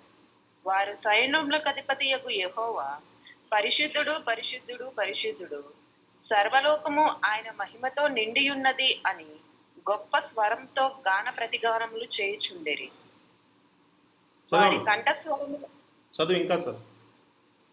వారి కంఠస్వరముల వలన గడప కమ్మముల పునాదులు కదిలిచు మందిరము ధూపము చేత నిండి ఉండగా నేను అయ్యో, నేను అపవిత్రమైన పెదవుల గలవాడను, అపవిత్రమైన పెదవుల గల జనముల మధ్యను నివసించువాడును. నేను నశించి తిని, రాజును సైన్యములకు అధిపతియగు యెహోవాను నేను కన్నులారా చూచితిని అనుకొంటిని. ఇంకా చదవండి. అప్పుడు ఆ సేరాపుల్లోనొకడు తాను బలిపీఠం మీద నుండి కారుతో తీసిన నిప్పును చేత పట్టుకుని నా యొద్దకు ఎగిరి వచ్చి నా నోటికి దాన్ని తగిలించి, ఇది నీ పెదవులను తగిలిన గనుక నీ పాపమునకు ప్రాయశ్చిత్తమాయెను, నీ దోషము తొలగిపోయెను అనెను. అప్పుడు నేను ఎవరిని పంపెదను, మా నిమిత్తము ఎవడు పోవునని ప్రభు సెలవీయగా వింటిని. అంతటా నేను చిత్తగించుము, నేనున్నాను, నన్ను పంపుమనగా ఆయన, నీవు పోయి ఈ జనులతో ఇట్లనము, మీరు చాలు. మరి దేవునితో ఎన్కౌంటర్ అయింది. ఎన్కౌంటర్ అయితే ఆ పరిశుద్ధత, ఆ ప్రేమ ఎన్కౌంటర్ అయితే ఏంటంటే ఈయన అపరిశుద్ధుడని తెలుసుకున్నాడు. అపవిత్రమైన పెదవుల ఆ జల్లు మధ్య నివసిస్తున్నాడని. వెంటనే సేరిపు వచ్చింది, అగ్నితో కాల్చింది. ఓకే, క్లెన్సింగ్ అనమాట. అదే వాక్యం. వెంటనే దేవుడి దగ్గర నుంచి ఒక స్వరం విన్నాడు, మేము ఎవరిని పంపేదము, మా నిమిత్తం ఎవరు పోతారు, మా మెస్సు, మేము తెలియజేసిన సమాచారం ఎవడు నమ్మేదని అంటాడు. 53కి వచ్చేసరికి ఏమన్నాడు వెంటనే? దేవుడు ఈయనకి స్పెసిఫిక్గా నువ్వు పో అంటల్లా. ఎవరో ఒకళ్ళ దేవుడి భారము, దేవుడి అవసరత, దేవుడికి కూడా కొన్ని నీడ్స్ ఉన్నాయని తెలుసుకున్నాడు. వాలంటరీగా వచ్చాడు. చిత్తగించుము, నేనున్నాను ప్రభువా, నేను వెళ్తాను అన్నప్పుడు మెసేజ్ ఇచ్చాడు. గ్రేట్ కమిషన్ లాగా ప్రతి క్రైస్తవుడికి గ్రేట్ కమిషన్ అనేది ఒకటి ఉంది. సర్వ సృష్టికి వెళ్ళి సువార్త ప్రకటించండి, శిష్యులుగా చేయండి, బోధించండి, తండ్రి కుమారుని పరిశుద్ధాత్మ నామంలో బాప్టిజం ఇవ్వండి. ఇక్కడ ఒకటి ఈ టాపిక్ వచ్చింది కాబట్టి కొంతమంది అపోస్తల కార్యాలకు వచ్చి యేసు నామంలో బాప్టిజం అంటారు. తండ్రి కుమార నామంలో బాప్టిజం మీరు రక్షణ ఉండదు.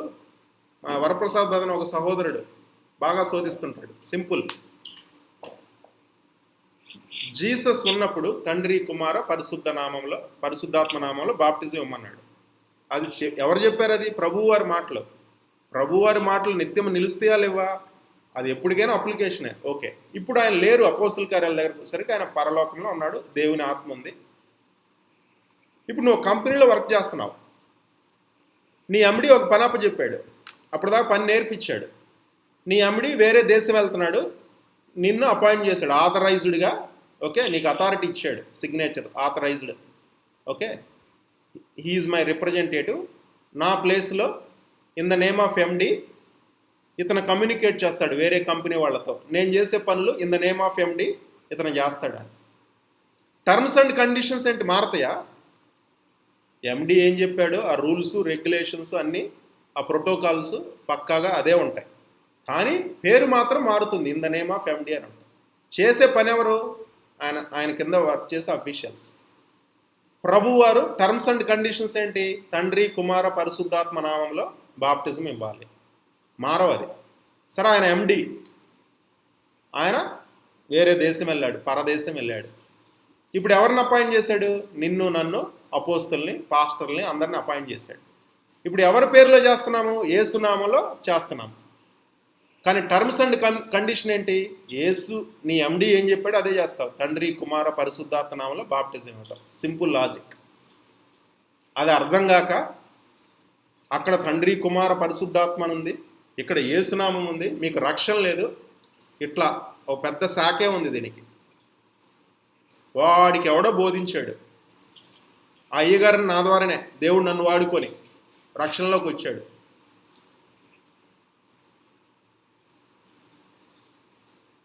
అంతే కదా, చెప్తే వినరు.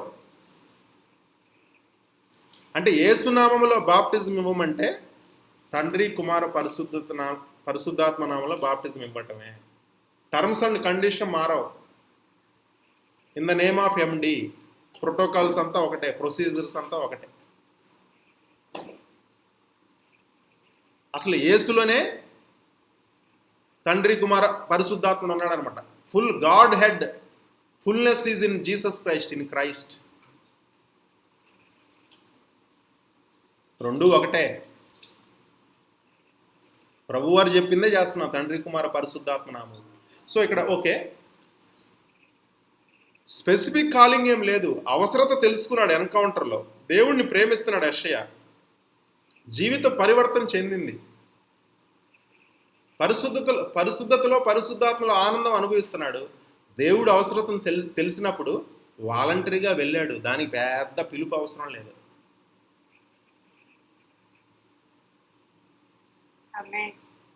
వాలంటరీగా నీకు సమయం ఉందా? చెయ్యి. నీకు విశ్వాసం ఉందా?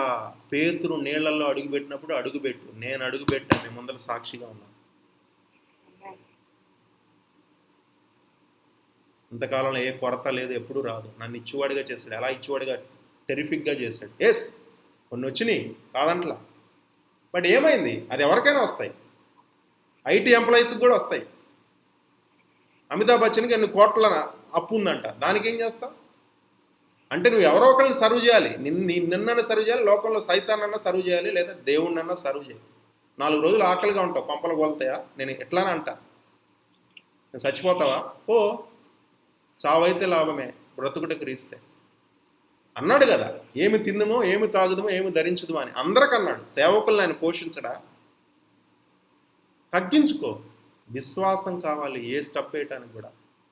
పార్ట్ టైం కన్నా విశ్వాసమే, ఫుల్ టైంకి ఇంకా అధిక విశ్వాసం. వరప్రసాద్ బ్రదర్ లేడా?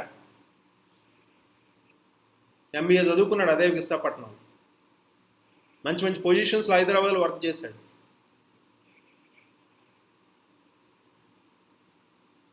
మ్యారేజ్ చేసుకున్నాడు, అనుకూలమైన భార్య ఇచ్చింది, వాగ్దాన్ని ఇచ్చాడు, వాగ్దాన్ని పుత్రుడిని, చక్కగా సేవ చేసుకోవట్లా.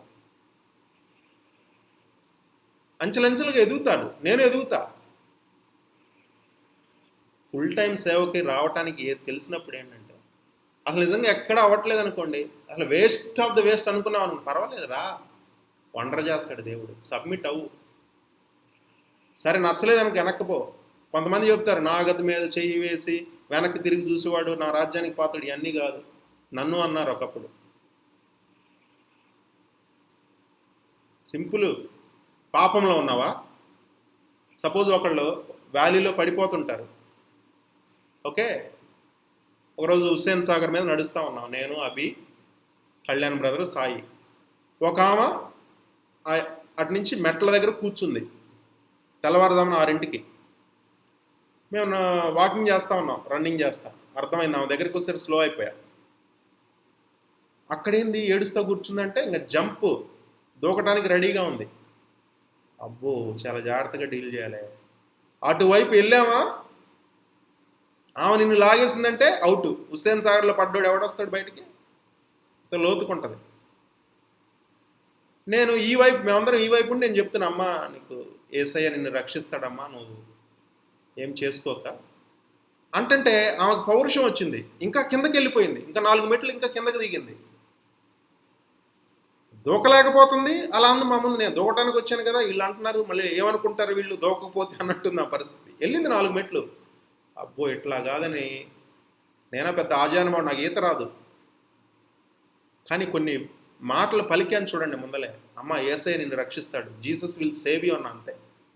వెంటనే ఆమె ఇంకా కిందకి పోయేసరికి నాకు ఒక్కటే మైండ్లో ఉంది, ఈమె వెళ్ళిందా చచ్చిపోతుంది, ఈ ఆత్మ ఎక్కడికి వెళ్తుంది. నేను అప్పటికే ఆత్మల రక్షణలో ఉన్నా, సివిల్ సర్వీస్ ఇంకా చేస్తా ఉన్నా. అప్పుడు వైజాగ్ మొదటి రోజు నుంచే దేవునితో అనుకోండి నుంచే నశించిపోయే ఆత్మలను రక్షించాలి. ఆమె అక్కడికి వెళ్తే హుస్సేన్ సాగర్ కాదు, ఆమె ఆత్మ నరకానికి వెళ్తుంది. అది ఒక్కటే ఉంది మనసులో. ఇక నా గురించి నేను ఆలోచించలా. నాకన్నా స్ట్రాంగ్ పీపుల్ వీళ్ళందరూ. జిమ్ము అటు అటు అటు ఆ ఇనుప గేట్లో అటు దాటాను, సప్పని వెనక్కిల్లి గట్టికి పట్టుకున్నామని. చూడండి ఆ పెనుగులాట్లో నాకు తర్వాత ఇవన్నీ ఆలోచనలు లేవు. పెనుగులాట్లో ఆమె అట్లా ఇంకా ముందుకెళ్తే ఇద్దరం పడిపోయేవాడు. సాంబరెడ్డి ఎప్పుడు అయిపోయేవాడు. మన ఒకలాంటి కన్నా కొంచెం తక్కువగా ఉంటుందా? Can imagine? నేను ఇంకా సన్నగా ఉండేవాడిని. కానీ నాకు ఆ సమయంలో గుర్తుకొచ్చింది ఏంటంటే, నశించిపోయే ఆత్మ నరకానికి వెళ్ళకూడదు. వచనం పలికాను, అక్కడ జీసస్ అప్పీర్ అయి ఉంటాడు, ఏ దూతలు ఉంటాయి. ఇంక పైకి తీసుకొచ్చాను, ఆమె పెనుగులు ఆడలేదు థ్యాంక్ఫుల్లీ. ఇంక వీళ్ళు ఇటు తీసుకెళ్ళడానికి వీళ్ళు హెల్ప్ చేశారు. అంతే, కొంచెం దూరం నడిపించుకుంటా ఆ ప్రదేశం నుంచి, ఆ దురాత్మ ప్రదేశం నుంచి తీసుకువెళ్తే మళ్ళీ శ్రీ పొద్దున్న అందరూ చూస్తున్నారు, యవనస్తులం మేము, ఇదొక బాధ. మళ్ళీ ఇది కొన్ని వచనాలు పంపించి ఆయన ఆ వైపు రోడ్డు దాటించి పంపించాం. చివరికి ఆమెను అడిగినప్పుడు ఏంటంటే, ఎవరమ్మా ఏంటంటే, హస్బెండ్ కొడుతున్నాడు రోజు, పిల్లల ముందు కానీ ఏది కానీ, ఇంకా ఏదో వేరే రిలేషన్స్ అని నానా హింస తట్టుకోలేకపోతున్నాను. వేరే వాళ్ళతో ఎఫ్ఐఆర్ అంటాడు. ఎవరు అతను? మేము రోజు సాయంత్రం ఆ చెట్టు కింద ఇప్పుడు కూడా ఉంటాడు అతను, లిబర్టీ దగ్గర. మంచిగా బజ్జీలు వేస్తారు అక్కడ. ఆ బృందానికి నాయకుడు. అతని దగ్గర ఎన్నోసార్లు తిన్నాం అనమాట. అతనికి కూడా ఈ రోజు వరకు తెలుసుండదు. ఇంకా 2-3 చిన్నపిల్లలు ఉన్నారు ఆమెకి. అంటే అతనికి భార్య, ఆ పిల్లలకి తల్లి రక్షింపబడింది. ఈ ముగ్గురు దృష్టిలో హీరోని అయిపోయాను నేను. కానీ మనకేం లేదు, కానీ దేవుని ఆత్మే ఉందన్నమాట. ఏంది? What prompted me, what inspired me? నశించిపోయే ఆత్మ. ఇక నా గురించి కూడా చూడలేదు. 99 గొర్రెల్ని వదిలిపెట్టి ఒక్క నశించిపోయే గొర్రె కోసం, వ్యాలీలో ఉన్న గొర్రె కోసం ఆయన వెళ్ళాడంట. దాన్ని తెగ ప్రసంగిస్తారు ఈ మధ్య సడన్గా ప్రత్యక్షత. అరే భయ్, 99 గొర్రెలను వదిలిపెట్టడం ఏంటి? ఒక్కదాని కోసం వెళ్తాడు. పరలోకాన్ని వదిలిపెట్టాడు నీ కొరకు, నా కొరకు. పరలోకంలో ఉన్న మహిమలు, సింహాసనాన్ని అన్నీ వదిలిపెట్టి ఈ భూలోకానికి వచ్చాడు మనిషిగా. 99 గొర్రెలను వదిలిపెట్టడం పెద్ద విషయమే కాదు ఆయనకి, నథింగ్ అని. సో నశించిపోయే ఆత్మల కొరకు. అసలు నమ్ముతున్నావా నశించిపోయే ఆత్మలని నువ్వు?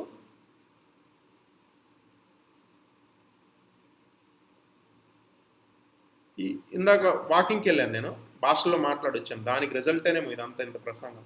ఇవాళ కొత్తగా ఉంది, నశించిపోయే ఆత్మలు. Thanks to Pratyusha. ప్రశ్న అడిగింది ఎవరో కాదు, ప్రత్యూషే. ఇక్కడ రాశాడు కాబట్టి మీరు చాట్లో చూడొచ్చు. ఆలోచిస్తున్నా, సడన్గా ఆటో వాళ్ళని చూస్తుంటే, చాలా నెలల తర్వాత వెళ్ళా, 2 నెలల తర్వాత రోడ్డు మీదకి వెళ్ళి భాషలో మాట్లాడుకుంటా, వర్షిప్ చేసుకుంటా, గంటన్నర నడుచుకొని వచ్చాను. ఆటో వాళ్ళని చూస్తుంటే ప్రభాన్న గుర్తుకొచ్చాడు. అబ్బా, నాకు తమిళ భాష రాదు, ఎక్కడుంటాడు మనకు తెలుసు. అట్లానే అలెగ్జాండర్ హెయిర్ సెలూన్ అని హైదరాబాద్లో ఫేమస్. అక్కడ చాణక్యాన్ని ఎక్సలెంట్గా చేసేవాడు. ఎంతో రెస్పెక్ట్ ఇచ్చి నాకు చక్కగా చేసేవాడు. చెప్పాను దేవుని గురించి కొన్ని మాటలు. కానీ ఇంకా ఏముంది, ఇంకా చిన్నవాడు, చాలా చిన్నవాడు, ఎంత భవిష్యత్తు ఉంది. అసలు అంత ఎక్సలెంట్ బార్బర్ నేను ఎక్కడ చూడాల. పేరులోనే చాణక్య. ఆ చాణక్యలోని చాణక్యతనం అంతా ఇతని బార్బర్లా ఉంటుందని. పెద్దవాళ్ళు కూడా అలా చేసేవాళ్ళు కాదనమాట. ఎట్లానో ఫేవర్ అయ్యాడు. నేను ఎప్పుడు అక్కడ అతని దగ్గరికి వెళ్ళేవాడిని. ఈ ఏసీ బస్సులో ఇక్కడ కరెక్ట్గా అలెగ్జాండర్ ముందులే అసెంబ్లీ ఎదురుగా ఉంటుంది. సంవత్సరం పాటు చేశాను. ఒకరోజు వెళ్ళానండి, ఒక నెల తర్వాత వెళ్ళాను. సడన్గా ఏంటి న్యూస్, చాణక్య చనిపోయాడు సార్. రూమ్కి వచ్చి ఎట్లా ఏడ్చాను. ఎవరో ఒక బార్బర్ కోసం, యవనస్తుడైన బార్బర్, ఇంకా మ్యారేజ్ కూడా కాదు. కొంతమంది ఏమంటారంటే సూయిసైడ్ ఏమో. సేమ్ స్టార్ బక్స్లో భవానీ, జీవికే మాల్ స్టార్ బక్స్లో ఒకసారి రావు గారు కూడా అక్కడ కలవటానికి వచ్చారు. మంచి అమ్మాయి, తెలంగాణ జిల్లాల నుంచి, కుటుంబాన్ని పోషిస్తుంది. అది చేస్తా అక్కడ కాఫీ మేకింగ్ అన్నమాట. నన్ను ఎంతో రెస్పెక్ట్ చేసిద్ది సార్ అనుకుంటా. తెలుసు ఇతను బిలీవరు, ఇతను అట్లా తెలుసు, కానీ ఎక్కువగా అంత సువార్త చెప్పలే అక్కడ. ఒకడితో ఒక ఫ్రెండ్, నా ఫ్రెండ్ ఒక తేడా కార్యక్రమం చేశాడు, అక్కడ బ్యాన్ అయ్యాడు. సో దానివల్ల అతను అసోసియేట్ని కాబట్టి నేను కొన్ని నెలలు వెళ్ళలేదు. మన శాముకు తెలుసు. 2-3 నెలల గ్యాప్లు తర్వాత వెళ్తే సడన్గా అక్కడ చెప్పింది, సార్ మీకు తెలుసా భవానీ చనిపోయింది సార్.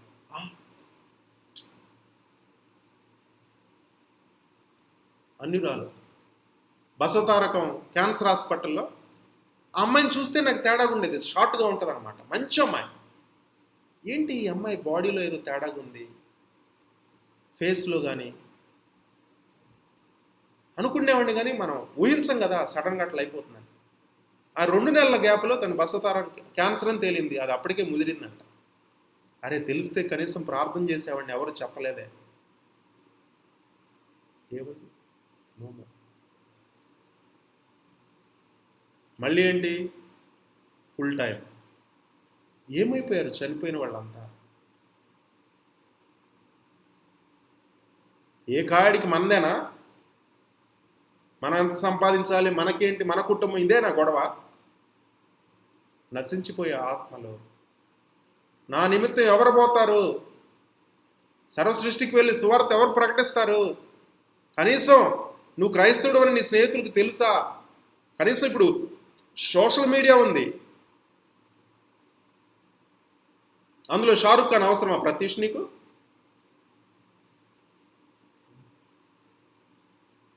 అసలు నీ నమ్మే నీ సిద్ధాంతం నీకు తెలుసా?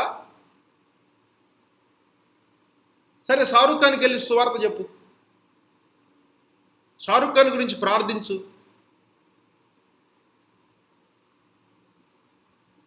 నీ స్నేహితులు ఉన్నారు అనేక మంది, వాళ్ళకి సువార్త చెప్పావా? కొంతమంది చర్చికి తీసుకొచ్చావు, ఏ నిమిత్తం? అతనెవరో ఏదో కంట్రీకి వెళ్ళాలి, అతను ప్రార్థన చేయాలి, అంతవరకు వాడుకుంటారు, దుబ్బేస్తారు. వాళ్ళ ఆత్మ ఏమైపోతుంది? ఇగో 3 స్టోరీలు, సడన్గా చనిపోయారు, 3 అన్యులే. మన చుట్టూ ఎంతమంది? అసలు నిజంగా నమ్ముతున్నావా బైబుల్ని? అన్బిలీవింగ్ బిలీవరవా మనం? నేను ప్రత్యూషణ అట్లా నన్ను కూడా అనుకుంటున్నా. అంటే బైబిల్లో కొన్ని నమ్ముతాం, ఆశీర్వాదాలు ఇవన్నీ, కానీ సస్తే నరకానికి వెళ్తారు. లోకం అంతా దుష్టత్వం మోసంలో ఉంది, అపవాది చేతిలో ఉంది. సృష్టి మిగులు ఆస్తి ఎదురు చూస్తుంది. మరలా యేసులాగా సువార్త ఎవరు చెప్తారు? అపవాది చేత పట్టి పీడించిన వాళ్ళు ఎవరికి విడుదల కల్పిస్తారా? నీ ఆఫీసులో నువ్వు ప్రభుకు సాక్షిగా ఉన్నావా? సరే ఎక్కడికో ఎండ్ కంట్రీస్కి, అండమాన్ నికోబార్ దేవునికి వెళ్ళాల్సిన పని లేదు, సెంటినేబుల్ దీవులకి వెళ్ళి అక్కడ సువార్త చెప్పి వాళ్ళ చేతుల్లో సావాల్సిన పని లేదు, ఉత్తరప్రదేశ్ వెళ్ళాల్సిన పని లేదు, విశాఖపట్నం నీ ఆఫీసులో. నీ ఫేస్బుక్ చూస్తే తెలుస్తుంది, నా ఫేస్బుక్ అయినా.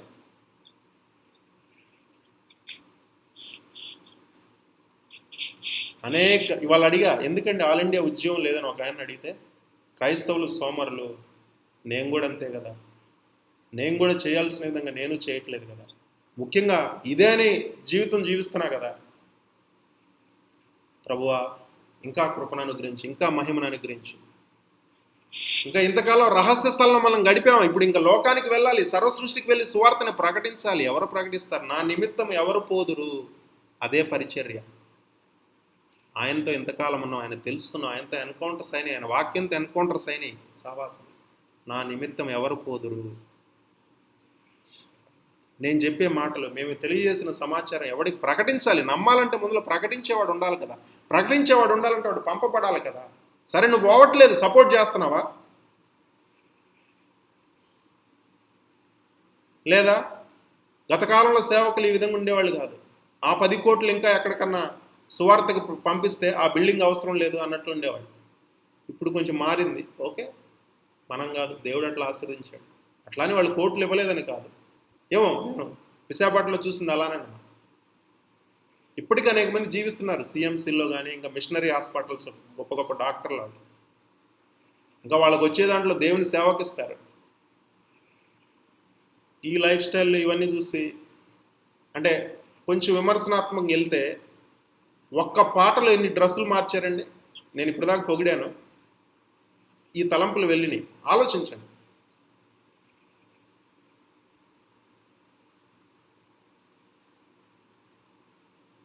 అట్లాంటి సేవకులకి ఇంకా ఇస్తాం, తప్పు కాదు. ఓకే, నీకు నమ్మకం ఉంది, నువ్వు వెళ్తున్నావు.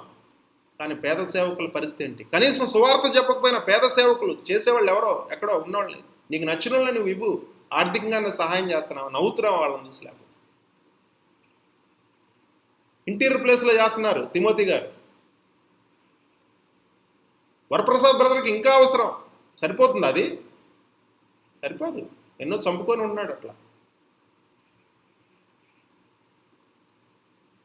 అక్కడే తనకు తెలిసిన వాడు ఒకడు జులాయిగా తిరుగుతుంటాడు, కారులో కండోమ్స్ పెట్టుకొని తిరుగుతుంటాడు వెధవ. వాడు మాత్రం లక్షలు లక్షలు తినేస్తున్నాడు.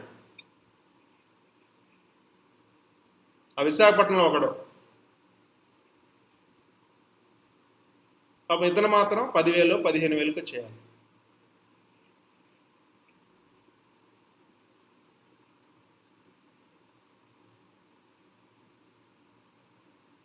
I'm sorry. దేవుని నామానికి మహిమ కలుగును గాక. మన వరప్రసాద్ బ్రదర్ చిన్న ప్రార్థన చేస్తాడు, మనం ముగిద్దాం, ఆల్రెడీ సమయం గడిచిపోయింది. ఇంకొక విషయం ఏంటంటే, మన ఆశా వాళ్ళ కజిన్ సిస్టరు అంజు, తను కూడా పైనే ఉంటారు కరెక్ట్గా, డెర్మటాలజిస్టు. తను డెలివరీ రేపు సెక్షన్ అవుతుంది, కొంచెం ప్రార్థనలో పెట్టండి, సేఫ్గా ఉండాలి అని. కొంచెం దర్శనంలో నాకు అంటే వాళ్ళకి చెప్పలేదు, కొంచెం బోన్ రిలేటెడ్ అన్నట్లు కొంచెం నాకు 10 రోజుల క్రితం ఒక దర్శనం వచ్చింది. అదే వెల్ అండ్ గుడ్, బట్ ఎక్కడో కొంచెం. సో అది కూడా ప్రార్థన చేస్తున్నాను, క్షేమంగా అంతా పరిపూర్ణంగా అంతా క్షేమంగా ఉండాలి, తను క్షేమంగా ఉండాలి. సెక్షన్ రేపు మార్నింగే. ఆశా రేపు ఈరోజు సెలవు పెట్టింది, రేపు కూడా. తన బాబాయ్, సొంత బాబాయ్ వాళ్ళ కూతురు అనమాట ఆయన. అతను ఐఐటీలో ప్రొఫెసర్. సో ప్రార్థనలు పెట్టండి, క్షేమంగా తల్లి బిడ్డ క్షేమంగా ఉండేలా ప్రార్థనలు. అంజు తన పేరు, అంజు. ఓకే, అంజు జార్జ్ అనమాట తన పేరు. ప్రార్థనలు పెట్టండి. రేపు మార్నింగ్ కల్లా బిడ్డ పుడతారు, తల్లి బిడ్డ క్షేమంగా ఉండాలి, సెక్షన్ అంతా బాగా జరగాలి. ఈ రాత్రి ధైర్యం ఇవ్వాలి. పాపం 7-8 సంవత్సరాల తర్వాత అనమాట. తను సీనియర్ డాక్టరు, తను ఐఐటీలో ప్రొఫెసర్, తిరుపతి ఐఐటీలు, ఇద్దరు కేరళ వాళ్ళు. కొంచెం ప్రార్థనలు పెట్టండి. దేవుని నామానికి మహిమ. సో